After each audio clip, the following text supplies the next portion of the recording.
जय हिंद। नमस्कार साथियों, कैसे हैं आप सभी लोग। उम्मीद करते हैं कि आप अच्छे होंगे और साथियों आपकी तैयारी जो है बिल्कुल अच्छी तरीके से चल रही होगी।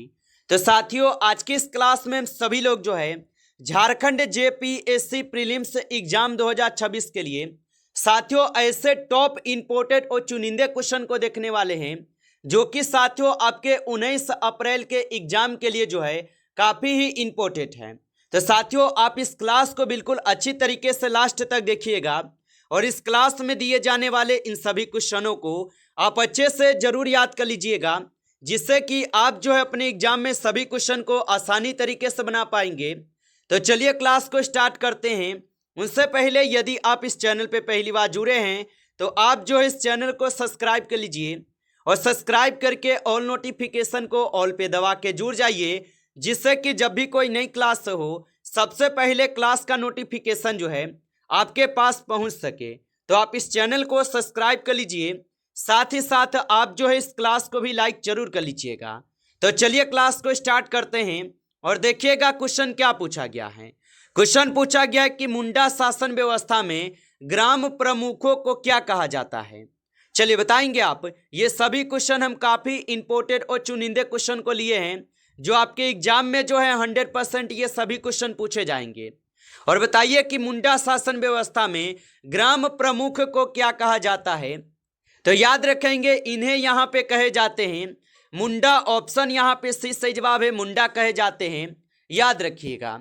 चलिए अगला प्रश्न देखिएगा। प्रश्न पूछा गया है कि संथालों की माझी परगना शासन व्यवस्था में नारद या संदेश वाहक का कार्य कौन करता है। चलिए बताएंगे आप। तो संथालों की माझी परगना शासन व्यवस्था में नारद या संदेश वाहक का कार्य कौन करता है। तो याद रखेंगे यहाँ पे कौन करते हैं। तो यहाँ पे इस क्वेश्चन का सही जवाब ऑप्शन बी हो जाएंगे, याद रखिएगा। चलिए अगला प्रश्न देखिएगा। प्रश्न पूछा गया है 1855 के संथाल विद्रोह का दमन किस अंग्रेज अधिकारी ने किया था। तो 1855 के संथाल विद्रोह का दमन किस अंग्रेज अधिकारी ने किया था। तो याद रख लीजिएगा यहाँ पे किए गए मेजर जनरल लोयड के द्वारा। ऑप्शन यहाँ पे सी सही जवाब है। अगला प्रश्न देखिएगा। प्रश्न पूछा गया है कि झारखंड के किस नदी को देव नदी या बंगाल का शोक कहा जाता है। तो याद रखेंगे झारखंड की किस नदी को देव नदी या बंगाल का शोक कहा जाता है। तो याद रख लीजिएगा ये दामोदर नदी को कहते हैं।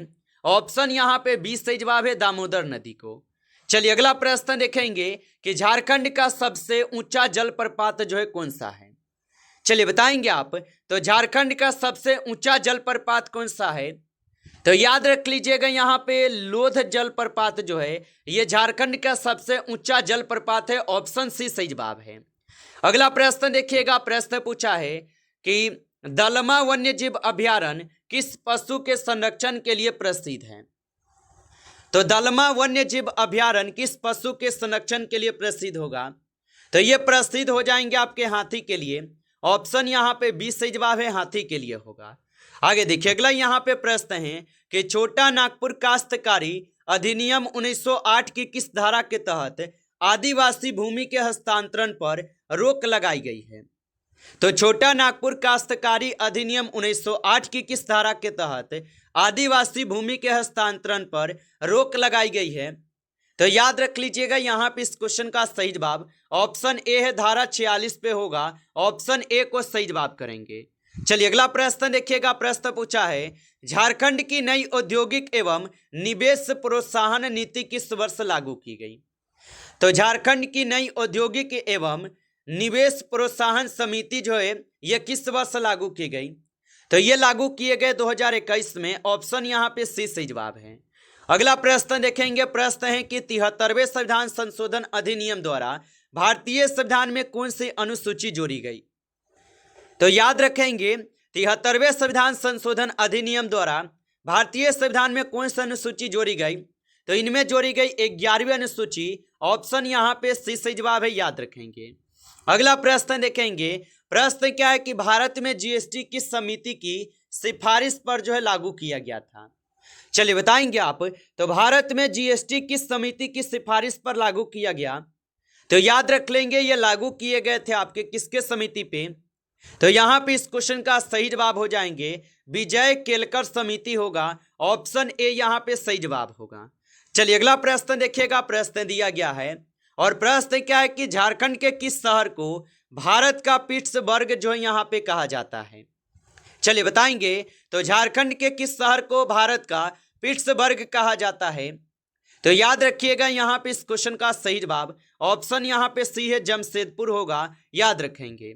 चलिए अगला प्रश्न देखेंगे कि संथाल परगना काश्तकारी अधिनियम किस वर्ष जो है यहाँ पे लागू किया गया था। तो संथाल परगना काश्तकारी अधिनियम किस वर्ष लागू किया गया। तो ये लागू किए गए 1949 में। ऑप्शन यहाँ पे बी सही जवाब है, 1949 में। अगला क्वेश्चन देखेंगे झारखंड के किस नृत्य को यूनेस्को द्वारा विरासत नृत्य की सूची में शामिल किया गया है। तो झारखंड के किस नृत्य को यूनेस्को द्वारा विरासत नृत्य की सूची में शामिल किया गया है। तो याद रखिएगा यहाँ पे इस क्वेश्चन का सही जवाब ऑप्शन यहाँ पे बी हो जाएंगे, छऊ नृत्य हो जाएंगे, याद रखेंगे। चलिए अगला प्रश्न देखेंगे। प्रश्न है कि ताना भगत आंदोलन के प्रेरणा जो यहाँ पे कौन थे। चलिए बताएंगे आप। और आप अभी तक इस क्लास को लाइक नहीं किए हैं तो आप इस क्लास को जो है एक बार लाइक जरूर कर लीजिएगा।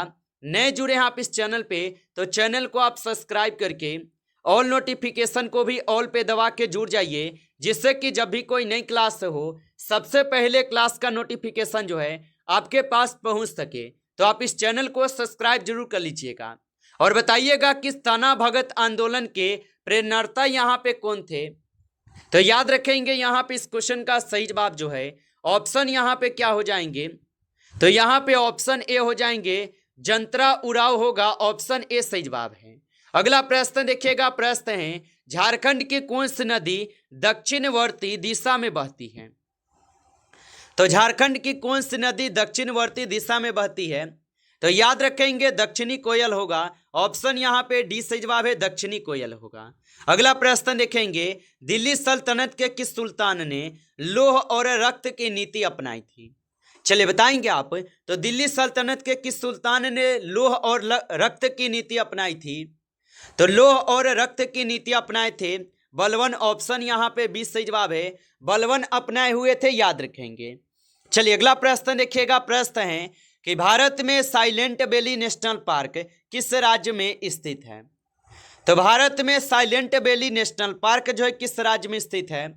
तो याद रख लीजिएगा ये स्थित हो जाएंगे आपके केरल में, ऑप्शन यहाँ पे 20 सही जवाब है, केरल में है।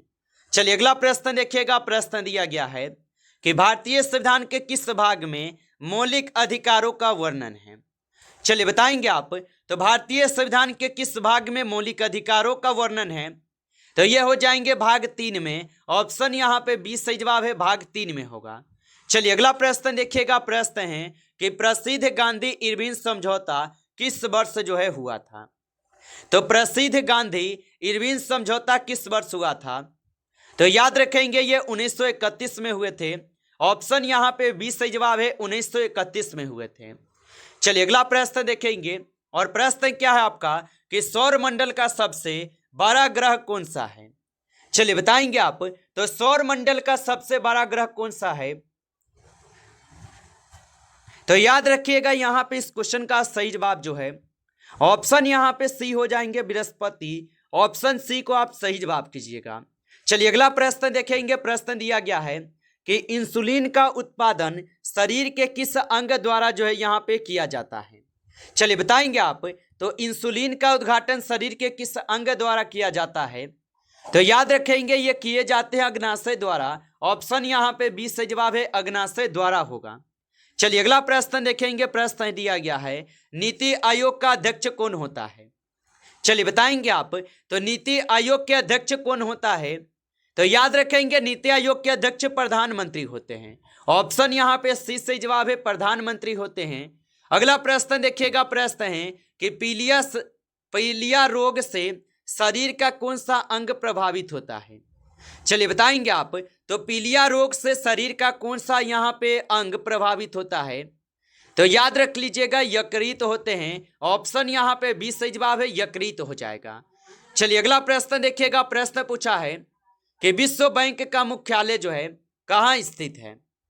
तो याद रखेंगे विश्व बैंक का जो मुख्यालय है ये स्थित हो जाएंगे वाशिंगटन डीसी में। ऑप्शन यहाँ पे सी सही जवाब है, वाशिंगटन डीसी में है।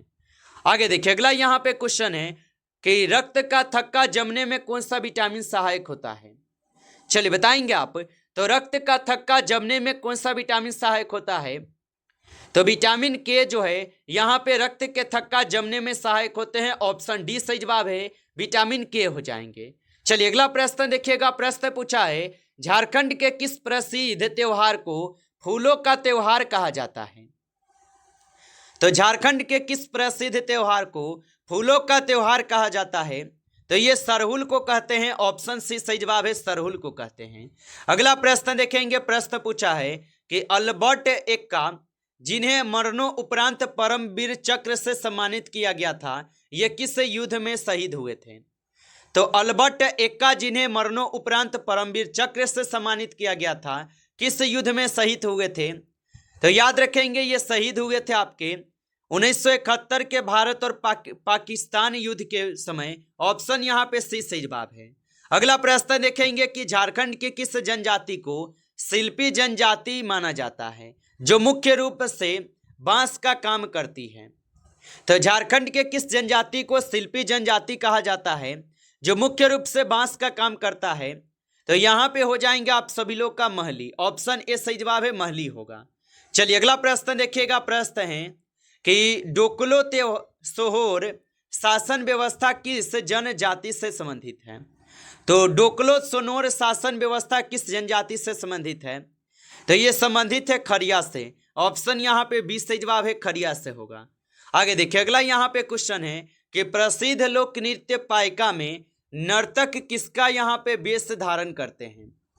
तो प्रसिद्ध लोक नृत्य पाइका में नर्तक किस शोध धारण करते हैं। तो ये करते हैं आपके सैनिकों का। ऑप्शन यहाँ पे सी सही जवाब है, सैनिकों का होगा।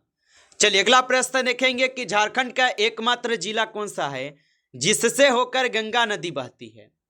चलिए बताएंगे। तो झारखंड का एकमात्र जिला कौन सा है जिससे होकर गंगा नदी बहती है। तो याद रखेंगे यहाँ पे हो जाएंगे साहेबगंज। ऑप्शन यहाँ पे बी सही जवाब है, साहेबगंज होगा, याद रखिएगा। चलिए अगला प्रश्न देखिएगा। प्रश्न पूछा है कि नेतरहाट जिसे छोटा नागपुर की रानी कहा जाता है, किस जिले में स्थित है। तो नेतरहाट जिसे छोटा नागपुर की रानी कहा जाता है, किस जिले में स्थित है। तो ये हो जाएंगे आपके लातेहार जिला में। ऑप्शन सी सही जवाब है। चलिए अगला प्रश्न देखेंगे। प्रश्न क्या है कि झारखंड के किस भाग में सर्वाधिक वर्षा होती है। तो झारखंड के किस भाग में सर्वाधिक वर्षा होती है।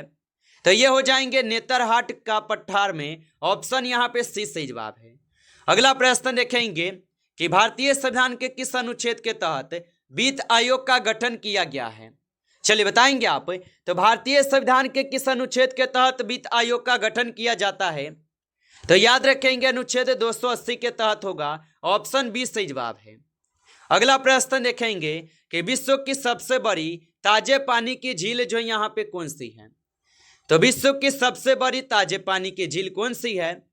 तो यहाँ पे हो जाएंगे सुपीरियन झील, जो विश्व की सबसे बड़ी ताजे पानी की झील है। ऑप्शन यहाँ पे सी सही जवाब है।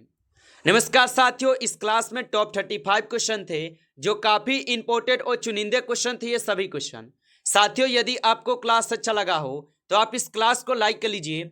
नए जुड़े हैं आप इस चैनल पे तो चैनल को सब्सक्राइब करके ऑल नोटिफिकेशन को ऑल पे दबा के जुड़ जाइए, जिससे कि जब भी कोई नई क्लास हो सबसे पहले जो है क्लास का नोटिफिकेशन आपके पास पहुंच सके। तो आप इस चैनल को सब्सक्राइब जरूर कर लीजिएगा। चलिए फिर मिलते हैं आपसे एक नेक्स्ट टॉपिक के साथ नेक्स्ट क्लास में। तब तक के लिए जय हिंद, जय भारत।